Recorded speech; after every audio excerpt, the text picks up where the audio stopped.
ॐ साईश्वराय विद्महे सत्यदेवाय धीमहि तन्नः सर्वः प्रचोदयात्। ॐ साईश्वराय विद्महे सत्यदेवाय धीमहि तन्नः सर्वः प्रचोदयात्। ॐ साईश्वराय विद्महे सत्यदेवाय धीमहि तन्नः सर्वः प्रचोदयात्।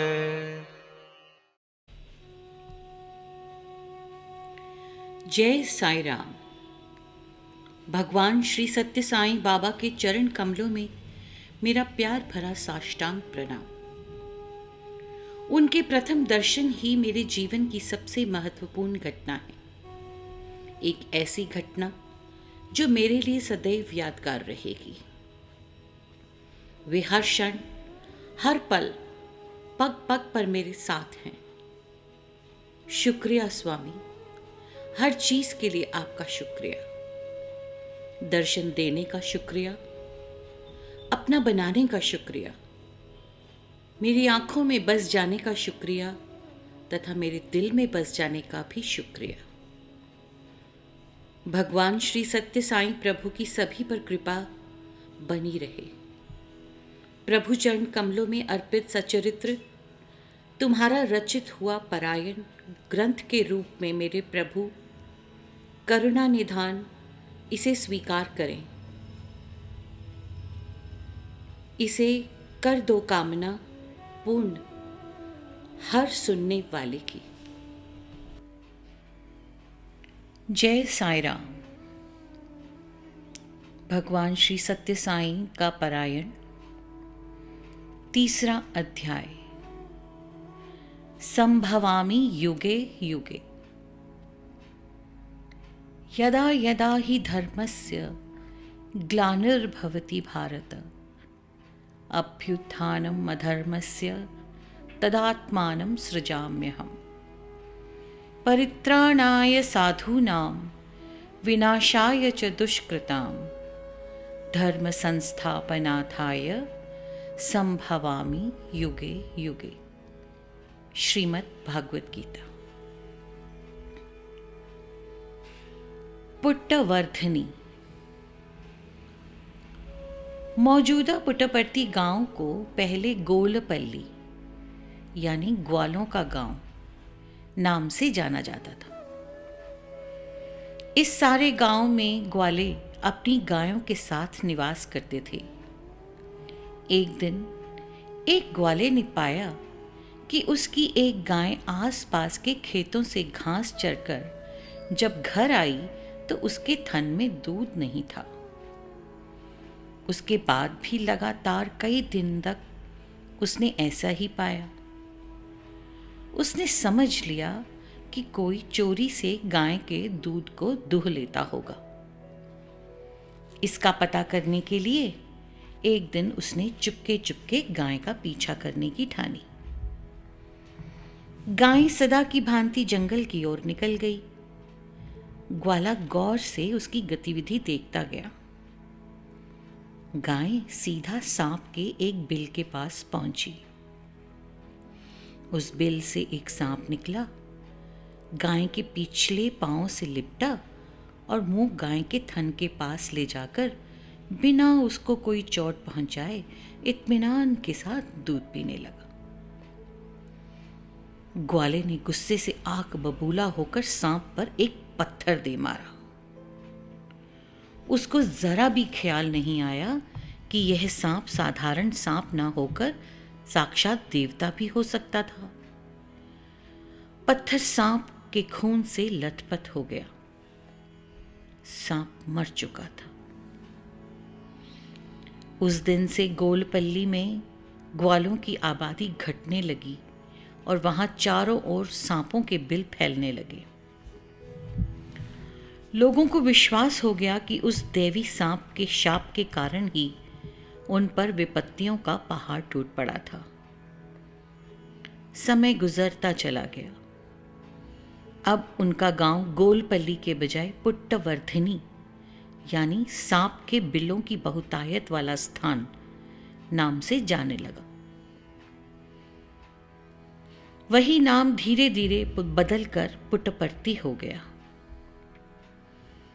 गांव वालों के समझ में अपने विनाश का कारण जब सूझा तो उन्होंने सांप के खून से सने उस पत्थर को गोपाल स्वामी नाम से पूजा शुरू कर दी।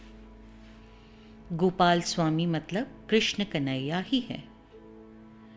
दूध दही की चोरी कर खुद खा पी जाते थे और अपने हमजोलियों को भी चका जाते थे। अब गांववासी अपने कसूर के प्रायश्चित के तौर पर इस पत्थर को बाल कृष्ण मानकर पूजने लगे। फलतः जल्दी ही गांव की खुशहाली वापस लौट आई और पुट्टपर्ती गांव प्रसिद्ध होने लगा। विजयनगर के मशहूर शासक श्री कृष्णदेव राय के ज़माने में यह गांव योद्धाओं के गांव के तौर पर जाना माना बन गया और यहाँ के लोग बड़ी तादाद में उनकी सेना में भर्ती हो गए। गांव की लौटती समृद्धि के साथ ही गोपाल स्वामी के मंदिर का निर्माण भी हो गया, जहां पर पारंपरिक रूप से नियमित पूजा एवं अर्चना की व्यवस्था भी की गई। भगवान श्री सत्य साईं बाबा के आगमन के उपरांत उन्होंने यहाँ पर स्थापित देवता के दैवत्व को और ज़्यादा प्रतिष्ठा प्रदान की। उन्होंने उस दैवी पत्थर का अभिषेक करके उस पर चंदन का लेप लगा दिया। भक्तगण पूजा की इस रस्म के दौरान देवता स्वरूप उस पत्थर में बांसुरी बजाते भगवान श्री कृष्ण को साफ देखने लगे। इससे उन्हें बड़ा ताज्जुब था तथा मंदिर के दैवत्व में उनकी आस्था बढ़ गई। पुट्टपर्ती का प्रतिष्ठित रत्नाकर परिवार इस इलाके में जाना माना है। उनके सभी सदस्य धर्मालु हैं। इस परिवार में कई साल पहले वेंकावधूत नामक एक संत थे। सत्य साईं के दादा कौंडम राजू खुद भी बड़े धर्मालु व्यक्ति थे। भगवान में उनका अटूट विश्वास था। आध्यात्म के मार्ग पर वे काफी आगे बढ़ चुके थे।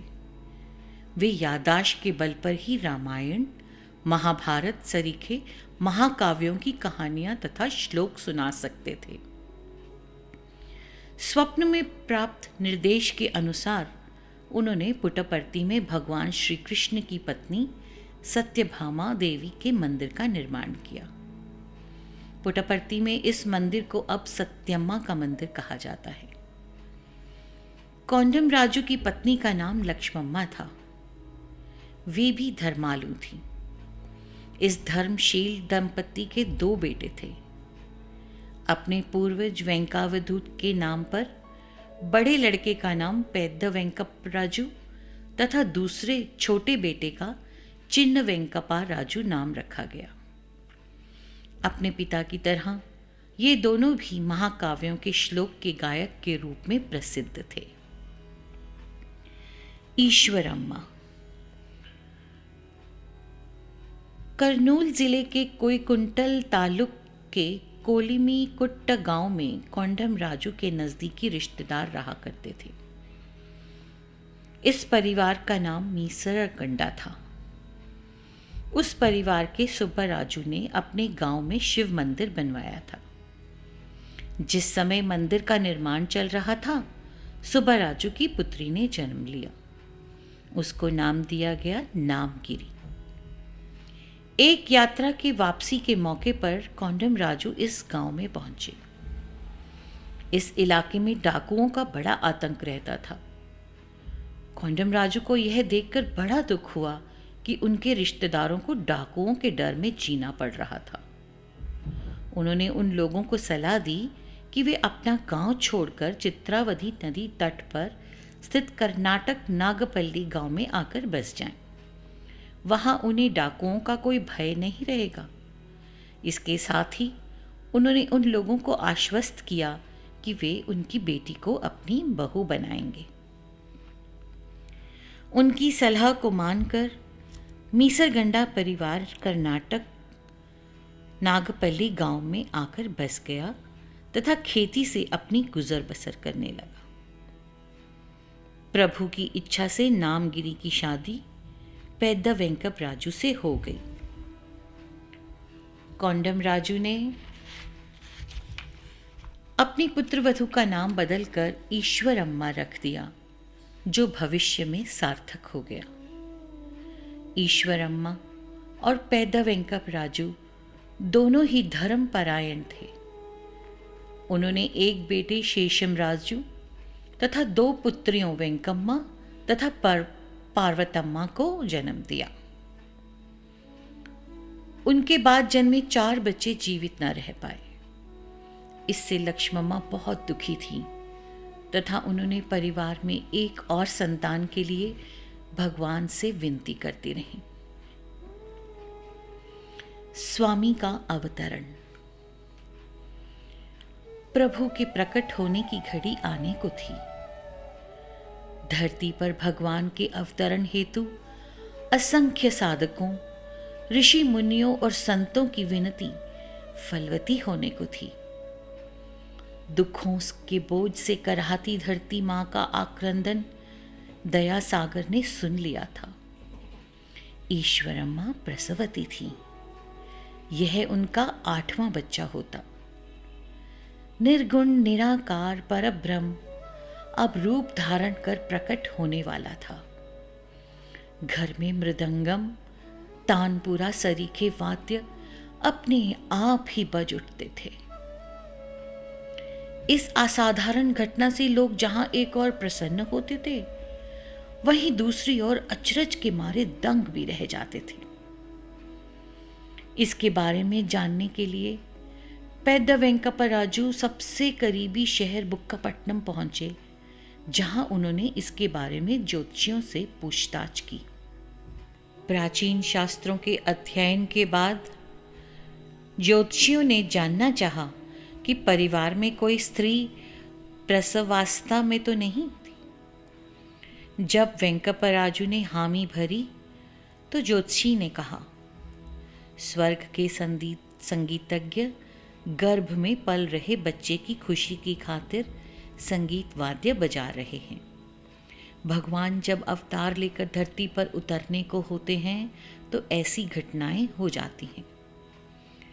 पेद्दा वेंकप राजू को विश्वास दिलाने के लिए ज्योतिषियों ने उन्हें अपने ग्रंथों के संबंधित भाग भी दिखाए। सन 1926 के नवंबर 23 तारीख थी।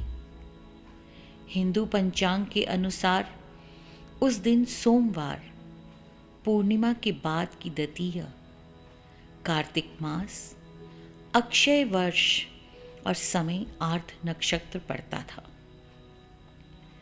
हिंदू लोग कार्तिक महीने के सोमवार को विशेषतया भगवान शिव का दिन मानकर उस दिन शिव पूजन को अत्यंत शुभ मानते हैं। उस दिन पड़ोस के पुरोहित के घर सत्यनारायण व्रत मनाया जा रहा था। लक्ष्मम्मा भी 4 बजे प्रातः वहां पहुंच गई थी और बड़े ध्यान से वे भक्ति भाव से कथा सुनने में लगी थी।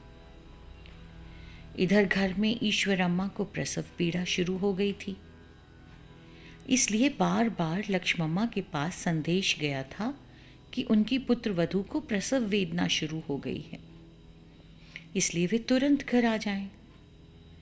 लेकिन लक्ष्मम्मा तो पूरी कथा सुनने के बाद व्रत का प्रसाद लेकर ही घर आने पर आमादा थी। वे टस से मस नहीं हुई और प्रसाद ग्रहण कर ही घर पहुंची तथा ईश्वरम्मा को खिलाया। अब समय प्रातः 5:06 हो चुका था। ठंडी ठंडी हवा चल रही थी। मंदिर के ध्वज स्तंभ पर लगी छोटी छोटी घंटियां बजकर सुंदर समा बांध रही थीं। अंदर घर में रखे संगीत वाद्य बज उठे थे। ऐसी शुभ घड़ी पर ईश्वर अवतार श्री सत्य साईं ने जन्म लिया। उनके बाएं गाल पर छोटा तिल था जो शिव के शीश पर अर्धचंद्र की भांति सुशोभित था। उनकी छाती पर भी एक तिल था जो भगवान विष्णु की छाती पर मौजूद श्री वत्स की भांति शोभा दे रहा था। उनके पांव के तले शंख और चक्र के निशान थे जो भगवान श्री महाविष्णु की निशानी माने जाते हैं। नवजात शिशु की दादी लक्ष्मम्मा ने रस्म रिवाज के अनुसार उसे नारियल के पत्तों पर रखकर प्रसूति कक्ष के एक कोने में रख दिया। कुछ ही क्षणों में उन्होंने देखा कि शिशु का बिस्तर ऊपर नीचे हो रहा था। दादी ने जब इसकी वजह देखने को शिशु को गोद में लेकर बिस्तर उठाकर देखा तो वे दंग रह गई। कुंडली बांधे एक नाग था वहां पर। ठीक है, पुट्टपर्ती गांव में सांपों की कोई कमी नहीं थी, फिर भी नाग को कुंडली मारकर प्रसव कक्ष में नवजात शिशु का बिस्तर बने रहना जरूर ही विस्मयकारी था। इस स्थिति में नाग के मौजूद पाए जाने के कौतूहल में अफरा तफरी में जब लोगों को नाग का फिर से ख्याल आया तो पता ही नहीं था कि वह कहां और कैसे नदारद हो गया था। उसकी बहुतेरी ढूंढ खोज हुई लेकिन वह कहीं नहीं मिला। इसमें बिल्कुल संदेह नहीं था कि वह नाग साधारण सांप न होकर भगवान विष्णु की शैया आदि शेषनाग ही था। यह श्री सत्य साईं का अवतारी होने का प्रथम प्रमाण था। सत्यनारायण व्रत का प्रसाद ग्रहण करने के तुरंत बाद शिशु ने जन्म लिया था, इसलिए उसको सत्यनारायण नाम दिया गया। इस नाम से वृद्ध कौंडम राजू को बड़ी खुशी हुई, विशेषतः इसलिए भी कि संस्कृत भागवत में सत्य का विशिष्ट उल्लेख था। श्री कृष्ण के अवतार पर भगवान ब्रह्मा ने शिशु के सामने उपस्थित होकर उनकी स्तुति इन शब्दों में की थी। सत्यव्रतम सत्यपरम त्रिसत्यम सत्यस्य योनिम निहितं च सत्ये सत्यस्य सत्यम हृत्सत्यनेत्रम सत्य आत्मकम त्वाम शरणम प्रसन्नाः। अर्थात प्रभु आप सत्य स्वरूप हैं, वास्तव में आप साक्षात सत्य हैं, शाश्वत सत्य हैं। आप तक पहुंचने का मार्ग केवल सत्य ही है। सत्य की जीवंत मूर्ति प्रभु मेरा पूर्ण समर्पण स्वीकार करें। शिशु के सत्य नाम से भी देखा जाए तो जाहिर है कि वह सच ही श्री नारायण हैं तथा सत्य के अवतार हैं। स्वामी के जीवन की गतिविधियों के जरिए सत्य शब्द का आंतरिक वह गूढ़ अर्थ उजागर होकर रह गया है। वेदों की माता श्रुति माता के कानों में ऋतम और सत्यम दो गहने हैं। जब हम उनकी खूबी और आध्यात्मिक महत्व पर गौर करते हैं तो हमें अन्य कई अच्छी बातें ज्ञात होती हैं। सत्यम सनातन सत्य और नित्यम आदि और अंत के बिना चिंतन के काबिल हैं। प्रभु का जन्म प्रसव से नहीं, प्रवेश से। महाभागवत में जिक्र आया है कि भगवान नारायण ने श्री कृष्ण के रूप में इस धरती पर आना चाहा तो उन्होंने माता देवकी के गर्भ में प्रवेश कर लिया। जब भगवान सत्य साईं ने घोषित किया कि मैं पूर्व युग का श्री कृष्ण हूं, तो प्रकांड विद्वान संगुभट्टल नाम राम शर्मा नाम के मन में एक शंका जागी। वे राजा वेंकटगिरी के दरबार में आस्थान पंडित और कई शास्त्रों के महाकाव्यों के ज्ञाता थे। एक बार मंदिर में आध्यात्मिक विषयों पर स्वामी की दिव्य मौजूदगी में चर्चा चल रही थी।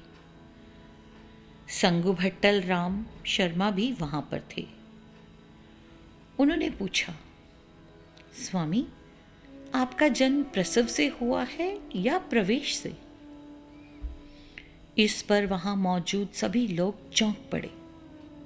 उन्हें ताज्जुब था कि ये क्या सवाल है और इसका औचित्य भी क्या है। परंतु स्वामी को अवश्य ही प्रश्न की महत्व और उसके गूढ़ अर्थ का पता था। ईश्वरम्मा उस समय सबसे आगे की पंक्ति में बैठी थीं। स्वामी ने उनकी ओर मुड़कर देखा और कहा, राम शर्मा को बता दीजिए कि उस दिन तुम कुएं में पानी खींच रही थी तो क्या हुआ? तब ईश्वरम्मा ने कहा, मैं कुएं से पानी खींच रही थी कि मुझे आकाश से नीले रंग की ज्योति का एक गोला अपनी ओर आते दिखाई दिया और वह मेरे शरीर में प्रवेश कर गया। मैं चेतना खो बैठी। अपनी सास की सेवा शुश्रूषा के बाद जब मेरी चेतना लौटी तो मैंने उन्हें सब कुछ बता दिया। उन्होंने मुझे सावधान किया कि मैं इस विषय के बारे में किसी से मुंह तक न खोलूं। पता नहीं लोग क्या क्या बातें करने लगे। तब भगवान ने राम शर्मा की ओर देखकर कहा, राम शर्मा, तुम्हारी समझ में कुछ आया? मेरा जन्म गर्भाधान से नहीं, प्रवेश से था। कौंडम राजू इस विचक्षण बालक सत्यम को अपने पूजा घर में ले जाकर बैठकर पूजा करते थे। उन्होंने पाया कि बच्चे की मौजूदगी में उनका मन पूर्णतः शांत हो जाता था तथा वे ईश्वर चिंतन पर केंद्रित कर सकते थे। क्यों न हो, भगवान को जो अपने हृदय के आसन पर बिठा देगा उसे अवश्य शांति का बोध होगा। हर एक साधक को इसका एहसास होता है। सत्यम एक बहुत बड़ा खूबसूरत बालक था। पास पड़ोस की महिलाएं उसे अपने पास लेकर घंटों तक उससे खेलती रहती थी। ईश्वरम्मा को कभी उनकी जाति या संप्रदाय की चिंता नहीं रहती थी। वे जरा सा भी कोई उज्र नहीं करती थी। बालक को भी यह भला लगने लगा और वह बहुधा माँ की गोदी से भागकर अपनी धाय माताओं के पास पहुंच जाता था। वास्तव में वह जब तक उनके पास ना पहुंचता बेचैन रहता था। भगवान सत्य साईं ने एक बार कहा भी है कि जो उन्हें दिल की गहराई से चाहेंगे वे उनके पास दौड़े चले जाएंगे। अपने बालपन की क्रीड़ाओं और शैतानियों से विदित होता है कि उन्होंने बाद में जो कहा उस पर वे बचपन से ही व्यवहार करने लगे थे। कौंडम राजू के मकान से लगे मकान की बगल वाला मकान कर्णम, जो गांव के लेखापाल थे, उनका था। सुबमा इस परिवार की गृह स्वामिनी थी। वे जब सत्यम को अपनी गोद में लेती तो वह खिल उठता था और चुहल पुहल में लग जाता था। वे भी उसे गोदी में पाकर अत्यंत प्रसन्न हो जाती थीं। उनका अपना बच्चा नहीं था। वे इस बालक को लेकर घर पहुंचती और उसे मां के लाड प्यार से गदगद कर देती थी। सुबमा का ब्राह्मण परिवार था जहां सभी शाकाहारी थे। सत्यम बहुधा सुबमा के घर जाने की जिद करता था और वहां पहुंचने पर बड़ा खुश हो जाता था। इससे देखकर लोगों का विचार था कि अपने दादा कौंडम राजू की भांति वह भी शाकाहारी होगा तथा इसी कारण उसे सुबमा के घर में अधिक से अधिक रहना पसंद था। उसको वहां का माहौल प्रिय लगता था। वास्तव में सत्यम को अपने घर के बजाय कर्णम परिवार का घर ही ज्यादा भाता था। यह देखकर परिवार के कई रिश्तेदार टीका करते थे कि कि बालक के लिए ईश्वरम्मा देवकी थी तो सुब्बम्मा यशोदा। सत्यम का एक और असाधारण गुण था कि उसको ना तो किसी विशेष भोजन की चाहत होती और ना किसी खास वस्त्र की। परिवार के सभी बच्चों के लिए कपड़े निकट के बाजार हिंदूपुर और अनंतपुर से एक साथ खरीद दिए जाते थे। कपड़ों के आते ही सभी बच्चे उनके चारों ओर जमा हो जाते और अपनी अपनी पसंद के कपड़े हाथ कर लेते थे। लेकिन सत्यम छूटे बचे वस्त्रों से ही खुश हो जाते थे। वे अपनी पसंद कभी जाहिर नहीं करते थे। वास्तव में उनकी अपनी कोई खास पसंद होती ही नहीं थी। जब वे दूसरे बच्चों को प्रसन्न देखते थे तो खुद भी आनंद मग्न हो जाते थे। असल में दूसरों की खुशी से उनकी अपनी ही प्रसन्नता होती थी। कई साल बाद उन्होंने कहा भी था, तुम्हारी खुशी ही मेरा भोजन है। सत्यम बचपन के दिनों से ही इस उक्ति के अनुसार आचरण कर रहे थे। दुखी और पीड़ित लोगों के लिए सत्यम की दया, सहानुभूति और प्रेम स्वाभाविक होते थे।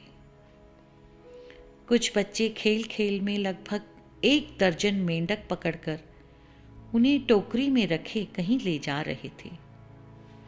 उन्हें इधर उधर फेंक कर आनंद मनाना चाहा। वे इस प्रकार उनको पीड़ा पहुंचाकर खुद मजा लेना चाहा। सत्यम ने उन्हें मेंढकों को छोड़ देने को कहा, लेकिन वे नहीं माने। अचानक ही सत्यम ने मेंढकों को कबूतरों में बदल दिया। यह उनकी दैवी संकल्प का फल था। फिर उन्होंने लड़कों से कहा कि उनकी टोकरी में तो मेंढक थे ही नहीं। उन्होंने ज्यों ही सत्यम की बात की सच्चाई देखने के लिए टोकरी खोली, कबूतर फुर्र से आकाश में उड़ गए। इस घटना का आध्यात्मिक पहलू भी है। सत्यम तभी से मनुष्य के रूपांतरण में लगे हैं।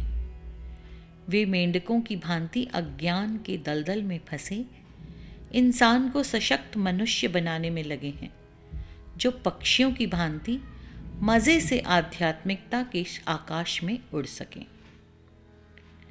सत्यम बचपन से ही प्राकृतिक प्रेमी रहे हैं। अक्सर उन्हें प्रकृति की सुंदरता में खोया पाया जाता था। वे शांत होकर पर्वत, शिखर, आकाश तथा तारों को निहारा करते थे। ऐसे मौके पर वे इतने शांत, गंभीर और भव्य दिखाई देते थे जितना बालक अवश्य ही नहीं रहा करते हैं। उन क्षणों में वे अपने से काफी अधिक उम्र के प्रतीत होते थे। पुट्टपर्ती की जिन महिलाओं ने उन्हें इस हालत में देखा है, वे उन्हें ब्रह्मज्ञानी कहा करती थीं। भले ही उन्होंने हंसी ठिठोली में ऐसा कहा हो, तथापि उन्हें संभवतया पता ही नहीं होगा कि जिस बालक का वे मजाक उड़ा रही थी वह सचमुच ब्रह्म ज्ञानी है। दैवी स्पर्श। ईश्वरम्मा और सुब्बम्मा बहुधा सूर्यास्त के मौके पर घर के आंगन में बैठकर बातों में लीन रहती थीं, जबकि सत्यम अपनी आंखों में पट्टी बांधे सामने गली में हमजोलियों के साथ आंख मिचौली का खेल खेलता रहता था। उसी समय गांव की गायें चरागाह से लौटती रहती थीं। इनमें से भड़कीले जानवरों से छोटे बच्चों के कुचलने का सदा भय बना रहता था। इसलिए ईश्वरम्मा को सदैव सत्यम की सुरक्षा का भय बना रहता था, जबकि सुब्बम्मा उनको आश्वस्त करती हुई कहा करती थी, शांत हो जाओ और देखती चली जाओ, कुछ नहीं होगा।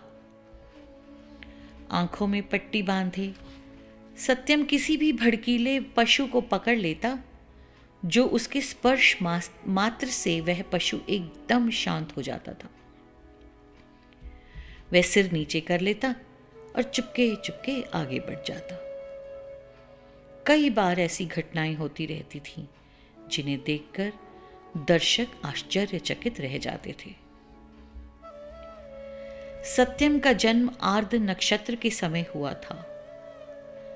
आर्द्र संस्कृत शब्द है जिसका मतलब दयालु होता है। दुखियों को देखकर उनका दिल दया से पसीज जाता था। घर के सामने कोई भूखा खड़ा हो तो सत्यम दौड़कर अंदर से कुछ खाने को ले आते और भूखे के फैले हाथों में रख देते थे। इससे भूखे की निगाहों में जो खुशी की चमक आ जाती थी, उससे सत्यम को बड़ा संतोष मिलता था। वे ठंड से ठिठुरते लोगों को अपने घर ले जाते और उन्हें कपड़े पहनने को देते थे।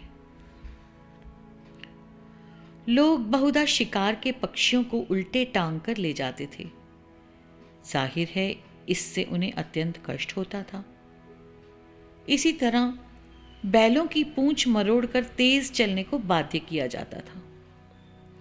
स्पष्टतः इससे भी उनको पीड़ा सहन करनी पड़ती थी। वे हृदयहीन छोकरे पशुओं की पूंछ से लटक कर करतब करने में अपनी शान समझते थे, लेकिन बेचारे पशु को उनके आनंद के एवज में किस कदर पीड़ा सहन करनी पड़ती थी, इसकी उन्हें कोई परवाह नहीं रहती थी। नृशंसता के ऐसे करतबों से सत्यम को अत्यंत दुख होता था। पक्षियों और जानवरों की पीड़ा देखने पर उन्हें खुद दुख होने लगता था। पुट्टपर्ती में पढ़ाई पूरी कर लेने के बाद सत्यम पास ही के कस्बे बुक्कापट्टनम स्थित माध्यमिक पाठशाला में भर्ती हो गए। हर रोज अपने नन्हे बुने बालक को दूर पर स्थित पड़ोसी गांव में नए विद्यालय जाते देखकर ईश्वर अम्मा को बड़ी तकलीफ हुआ करती थी। उनके बच्चे को पालने से उतरे साल ही कितने हुए थे। इस छोटी उम्र में ही उसे पैदल चलकर उतनी दूर जाना पड़ रहा था। सत्यम सफेद कुर्ता और जांघिया पहने, माथे पर विभूति का टीका लगाए और टीके के बीच लाल चंदन की बिंदी लगाए पाठशाला जाने को तैयार हो जाते थे। एक हाथ में किताबों का झोला तथा दूसरे में दोपहर के भोजन के लिए डिब्बे को लिए वे परिवारजनों से विदा लेकर पाठशाला के लिए चल पड़ते थे। घर से प्रातः 8:30 बजे प्रस्थान करने के बाद वे शाम के धुंधलके में ही घर लौट पाते थे। इस ख्याल से अपने बच्चे को पाठशाला जाते देखती माता की आंखों में आंसू भर आते थे। इतने लंबे समय तक वह अपने लाडले के बिना कैसे रहेंगी, यह ख्याल उसे दिन भर पीड़ा पहुंचाता रहता था। सत्यम की सफाई, प्रेम और अनुशासन से वे दूसरों के प्रिय भाजन बन गए। उनको सभी पसंद करने लगे, लेकिन यही उनके सहपाठियों की ईर्ष्या का कारण भी बन गया। फलतः वे उनको तंग करने का हर संभव तरीका इस्तेमाल करने लगे। गांव के बाहर निकलते ही वे उनको चित्रावती नदी के दलदल में फेंक देते थे, जिससे उनके साफ सुथरे कपड़े कीचड़ में सनकर गंदे पड़ जाते थे। उनके साथी सत्यम की इस कुगत पर बड़े प्रसन्न हो जाते थे, परंतु सत्यम अपनी माता को इस विषय के बारे में भी अनजान ही रखते थे। उन्हें बताकर वे उनका दुख और नहीं बढ़ाना चाहते थे। अध्यापक और उसकी कुर्सी। बुक्कापट्टनम की पाठशाला में सत्यम के एक अध्यापक का नाम कोंडप्पा था। एक दिन वे अपने सभी छात्रों को नोट्स जुबानी लिखा रहे थे। सत्यम को छोड़कर सभी बच्चे मन लगाकर लिखने में लगे थे। अध्यापक को क्या पता था कि सत्यम तो सर्वज्ञ थे, इसलिए उन्हें नोट्स लिखने की जरूरत ही कहाँ थी। सत्यम को लिखता ना देखकर अध्यापक नाराज हो गए और दंड के तौर पर उनको बेंच पर खड़ा होने को कहा। आज्ञाकारी छात्र सत्यम तुरंत बेंच पर खड़े हो गए। इस बीच कोंडप्पा की कक्षा का समय समाप्त हो गया था। कोंडप्पा कक्षा से बाहर जाने के लिए कुर्सी से उठने की कोशिश करने लगे तो उठ ही ना पाए। वे कुर्सी से चिपक कर रह गए थे। उनके बाद अध्यापक महबूब खान को कक्षा में पढ़ाना था। जो ही वे कक्षा में घुसे तो देखा कि उनके सहयोगी कोंडप्पा तो कुर्सी से उठ ही नहीं पा रहे थे। सत्यम को कुर्सी पर खड़ा देखकर उन्हें तुरंत कोंडप्पा की विपत्ति का पता लग गया, क्योंकि उन्हें सत्यम के दैवत्व का ज्ञान था। उनके निर्देश पर सत्यम जैसे ही बेंच से नीचे उतरे, कोंडप्पा को कुर्सी ने छोड़ दिया। यह सत्यम की एक छोटी सी लीला थी, यह दिखाने के लिए कि उन्हें एक साधारण छात्र न समझा जाए। यह खबर आनन फानन में सारे बुक्कापट्टनम में फैल गई। बेशक इससे कस्बे के तथा आसपास सनसनी फैल गई, परंतु इसके साथ ही साबित हो गया कि अवतार पुरुष किसी मनुष्य के बनाए नियमों से बंधा नहीं होता है। कोंडप्पा को भी कुछ समय बीतने के बाद सत्यम के दैवत्व का ज्ञान हो गया। फिर तो वे उनके प्रशंसक ही बन गए और उनकी तारीफ में कुछ कविताएं भी लिखीं। अध्यापक और उसकी कुर्सी की घटना का विवरण जब ईश्वरम्मा को मिला तो वे सत्यम की शिक्षा के बारे में चिंतित हो गईं। उन्होंने सत्यम को चेतावनी देते हुए कहा, यदि तुम पढ़ाई में मन नहीं लगाओगे और शिक्षा हासिल करने में लापरवाही करोगे तो तुम्हारा भविष्य अंधकारमय रहेगा। तुम्हें ग्वाला बनकर आजीविका कमानी होगी। क्या भगवान की माता के शब्द बेकार जा सकते थे? वे सच निकले तो सही, परंतु दूसरे प्रकार से। स्वामी शिक्षा प्राप्त करने पर तो ज्यादा मेहनत न कर पाए, लेकिन जैसा कि देवी माँ ने चेतावनी दी थी, वे अवश्य ही ग्वाला बनकर पशुओं की देखभाल कर रहे हैं। लेकिन उनके पशु हैं कौन? सभी प्राणी उनकी देखरेख और सुरक्षा में हैं। इसीलिए उन्हें पशुपतिनाथ यानी पशुओं का मालिक शिव को भी इसी नाम से जाना जाता है। इस नाम से भी बुलाते हैं। उनकी सीधी साधी माता को सपने में भी एहसास नहीं होगा कि उनका स्कूली शिक्षा से चिपका न रह पाने वाला बालक आगे चलकर सारे विश्व का पालनहार भगवान बन जाएगा। उस साल के आखिरी में सत्यम पाठशाला की फाइनल परीक्षा में बैठे, जिसके लिए उन्हें पेनुकोंडा जाना पड़ा। उसमें वे सर्वप्रथम आए। इस खुशी में पेनुकोंडा के लोगों ने उनके सम्मान में शानदार जुलूस निकाला। अपने अंतर्दिल में ईश्वरम्मा अपने पुत्र की इस अतीव सफलता पर अति प्रसन्न थी, लेकिन इसके साथ ही उन्हें अंदेशा था कि इससे लोगों में उनके प्रति ईर्ष्या जागेगी। अपने लाडले सत्यम के कथनों, निष्कर्षों और निर्णयों पर वे बहुधा अचंभित रह जाती थीं। उनके विचारों की स्पष्टता और उनको सही सिद्ध करने के तरीके से भी वे ताज्जुब करने लगती थीं। सुब्बम्मा के पति कर्णम की मूछें हिटलर की बांधती थीं, जिन पर वे ताव देते रहते थे। उनका व्यवहार भी अजीब था। सत्यम गीतों की रचना करके अपने साथियों के साथ बस्ती में गाया करते थे। ईश्वरम्मा को उनकी गतिविधियां पसंद नहीं थीं। वे सुब्बम्मा से अपने लाडले सत्यम को सीधा करने को कहती थीं, लेकिन सुब्बम्मा उल्टे उन्हें ही डांट कर कह देती थीं कि उस नन्हे गुरु को भले और बुरे के अंतर में बखूबी मालूम है। यह सब उसके ऊपर छोड़ दो और उसके लिए आप ज़्यादा परेशान न रहो। सत्यम हाथ के इशारे भर से कोई भी वस्तु हवा से निकाल सकते थे।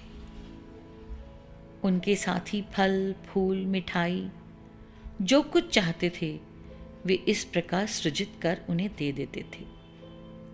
वे जब उनसे पूछते कि उन्हें ये सारी वस्तुएं कैसे प्राप्त हो जाती हैं, तो वे कहते कि देवी हस्तियां ये चीजें उन्हें दे देती हैं। उनकी इस उक्ति में कोई शक भी नहीं है। स्वामी सबके मालिक हैं, अतः यह स्वाभाविक है कि स्वर्ग के प्राणी भी उनके हुक्म के अनुसार सभी कुछ उनको उपलब्ध कर देते हैं। बाघिन के शिकारी की शामत। एक दोपहरी को पुट्टपर्ती में वर्दी पहने एक ड्राइवर लंबे लंबे डग भरकर चलता दिखाई दिया। वे जैसे ही गांव में घुसा, पेड़ पर बैठी चिड़ियां डर के मारे जोर जोर से चहकने लगीं। उस समय सत्यम कर्णम सुब्बम्मा के आंगन में अपने साथियों के साथ बातचीत में लीन थे। ड्राइवर जैसे ही वहां पहुंचा, बच्चे भय के मारे भाग खड़े हो गए। उसने सत्यम से कहा कि चित्रावती के दूसरे किनारे पर उसके मालिक की जीप खराब पड़ी थी, इसलिए उसका अंग्रेज मालिक गुस्से से आग बबूला हो रहा था। उसको बताया गया था कि उस गांव में एक चमत्कारी बालक था और वह उसको ढूंढते हुए वहां आया था, जिससे विभूति प्राप्त की जाए ताकि वह उस संकट से मुक्त हो सके। सत्यम ने उसके साथ जीप तक चलना कबूल कर लिया। वे वहां पहुंचे तो जीप का मालिक गर्व के साथ एक मरी भागिन को थपथपा रहा था। जाहिर था कि उसी ने बाघिन का शिकार किया था। इस पर सत्यम ने उससे कहा, इस बेचारे जानवर ने तुम्हारा क्या बिगाड़ा था? तुमने इसे बिना वजह क्यों मार दिया? अपनी मां से बिछड़ जाने के कारण इसके 2 बच्चे बड़े परेशान हो रहे हैं।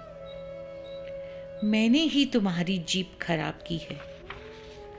जाओ, उन मात्र विहीन बच्चों के पास चले जाओ। उन्हें लेकर किसी अच्छे चिड़ियाघर में देखभाल के लिए दे आओ। आज से तुम्हें अपने सुख आनंद के लिए कभी किसी प्राणी को नहीं मारना चाहिए। तुम शूट कर सकते हो, लेकिन बंदूक से नहीं, सिर्फ कैमरा से।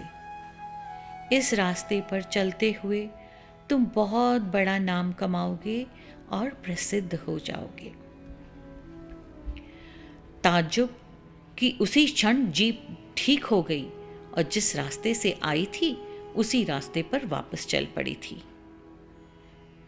यह सुनकर घर में सत्यम के पिता पेद्द वेंकपराजू गुस्से से लाल पीले हो रहे थे।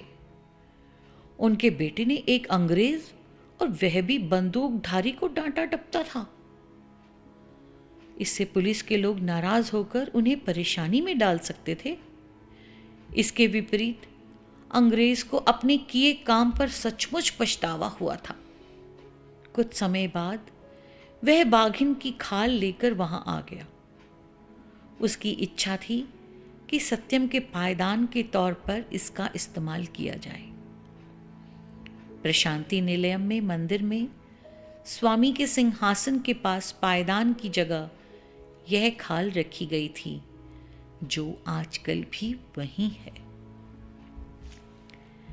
ऐसी कई घटनाएं हैं जो सत्यम के विशिष्ट व्यक्तित्व और उनके दैवत्व को उजागर करती हैं। स्वामी अहिंसा के प्रतीक हैं। वाणी विहीन पशुओं के लिए उनमें इस कदर दर्द, दया और करुणा है कि मानो ईसा मसीह और भगवान बुद्ध फिर से इस धरा पर उतर आए हों। भगवान गुरुओं के गुरु हैं। श्री सत्य साईं पर ब्रह्मणे नमः। ओम शांति शांति शांति। तीसरा अध्याय समाप्त।